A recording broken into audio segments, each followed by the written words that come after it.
en ADE se llamaba. ¿Y el líder? El líder era Francisco Arizaga Luque. Él. Y ahora, ¿por qué a veces aparece como líder de esta revolución Velasco Ibarra? No, él vino de suerte. Así, y entonces, llegó a campaña. Pasó? ¿Quién lo trajo a Velasco Ibarra? Bueno, los grupos velasquistas, ¿no? Ya. Pero como realmente... Pero le entregaron a él el poder.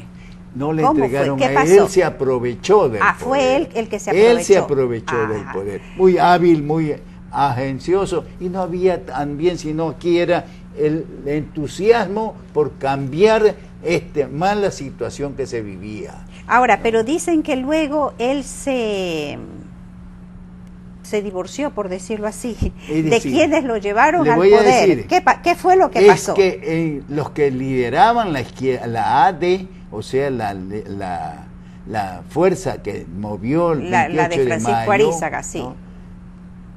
Eran más que nada los comunistas y los socialistas.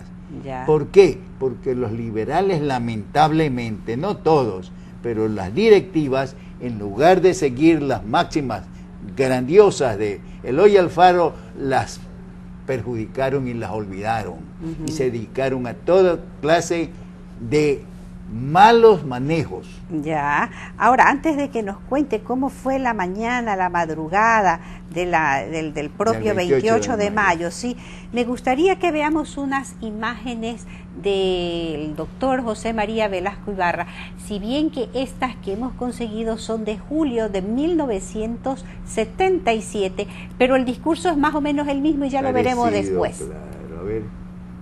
El saneamiento de Guayaquil y muchas otras obras para las cuales nos sostuvo el pueblo a pesar de la lucha tenaz de los llamados sectarios del socialismo y sectarios del liberalismo y aún muchos sectarios del conservadorismo. Yo no puedo menos, pues, de presentar al pueblo ecuatoriano mi más profunda emoción y desear que el pueblo ecuatoriano siga triunfando en la vida. Triunfamos entonces contra el fraude electoral y el sectarismo. Hoy las condiciones han cambiado y al pueblo ecuatoriano se le presenta un ámbito mucho más grande, mucho más importante. Hoy el mundo es el mundo de la colaboración de energías nacionales. Hoy el mundo va a acoplar naciones y continentes. Hoy no hay sino importación y exportación. Hoy no hay sino luchas diplomáticas, puntos de vista diplomáticos, jurídicos, que envuelven a todos los pueblos, no solamente de Sudamérica, sino del mundo entero. Lo estamos viendo. Por consiguiente, hoy ya no es la hora únicamente de la política interna, de purificar la política interna, de perseguir a los sectarios del fraude electoral. Hoy es la hora de formar un conglomerado nacional poderoso con plena conciencia de que el Ecuador es un país que tiene responsabilidades internacionales, que tiene que responder de la integridad de la patria y de la fuerza de la patria. Los pueblos no pueden... Bueno, después de estas imágenes del doctor Velasco Ibarra, vamos a hacer un pequeño corte. No se vayan, ya volvemos porque vamos a continuar con el doctor Guillermo Amat Villasís en este coloquio acerca de la revolución del 28 de mayo de 1944.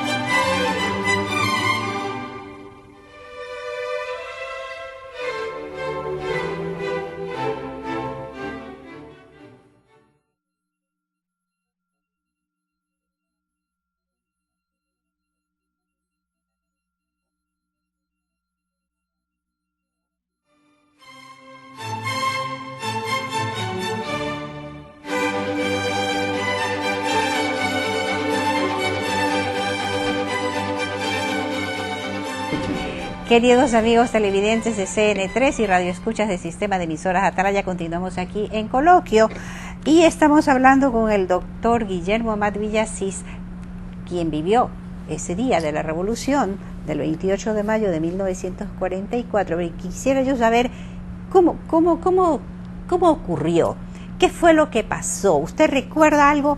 ¿La víspera? ¿El mismo día? ¿A qué hora empezó el corrinche? ¿La gente que gritaba? ¿Y los comunistas que gritaban camaradas? Y viva el 28 de mayo, y etcétera, y al final terminaron vivando a Velasco Ibarra. A ver, cuéntenos cómo fue eso. Los estudiantes de la Universidad de Guayaquil éramos todos una masa. Ya. No había credo ni cosa parecida. Pero la Éramos finalidad iguales. era terminar con el gobierno. Es decir, la finalidad era terminar con ese Estado malo que había y con ese resentimiento de no haber sabido defender el honor La del patria, Ecuador ajá. en el 41 con ese famoso protocolo de Río de Janeiro. Ya. Una indignidad contra la patria. Y no, el Ecuador no merecía tener ese trato miserable, que no solamente se lo proporcionó el Perú, sino toda América.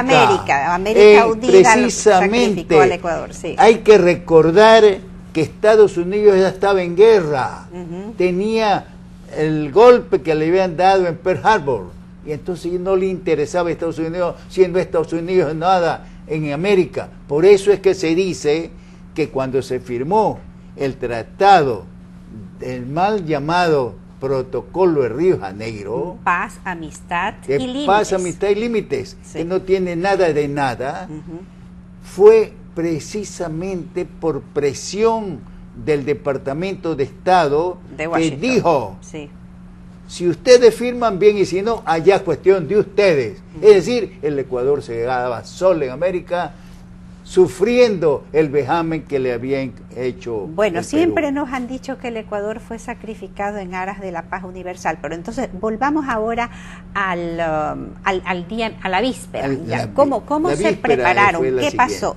Había ya mucha efervescencia en el ambiente. Ya, querían que se vaya el porque presidente. El presidente de ese momento lo que hacía era es decir, una fuerte represión contra los que él llamaba opositores. ¿Cómo los reprimía? Los reprimía con A bala. fuerza, a bala, y más que nada por la acción de la Los- policía secreta. Y los encarcelaba. Que los encarcelaba, los cogía tranquilamente y los encarcelaba. Al panóptico. Y mucha gente no sabía ni quién Ni iba por a qué. preso y quién no, ni por qué. Ya. Entonces, los estudiantes universitarios de Guayaquil tuvimos la resolución que nació espontánea de dormir en la universidad esa noche para controlar, porque teníamos felizmente las armas en la mano, Ya. teníamos fusiles cada uno de nosotros, para controlar la ciudad,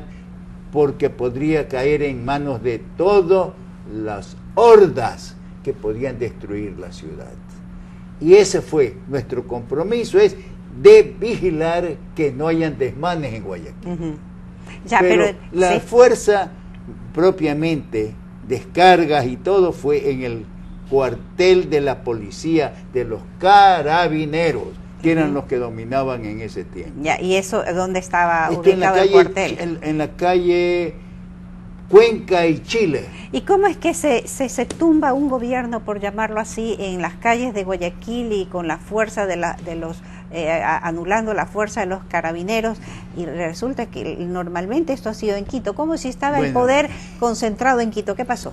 El poder estaba concentrado en Quito, pero aquí era toda la ciudad de Guayaquil de Que pie. se levantó. No era solo un grupo, era toda la ciudad de Guayaquil. Que la gente salió a las Salió a calles. las calles, salió a las calles, inclusive con la amenaza de bala, y salió. Pero ¿y qué pasó con el poder militar? Porque sin El- esa ayuda esto no había cambio de Aquí régimen. más que nada Sí. fue el represor, era el poder de los carabineros. Ya.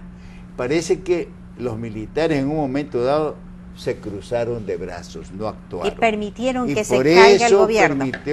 Precisamente Ya. por eso creemos nosotros que se cayó el gobierno. Porque el gobierno se cayó fue por el movimiento revolucionario del 28 de mayo. Y usted me dijo entonces antes que a Velasco Ibarra lo trajeron Es los decir, grupos. Velasco Ibarra Sí. venía, no creo, porque no estoy muy cierto, Ya. venía de viaje recién. Y entonces el que dirigía la acción realmente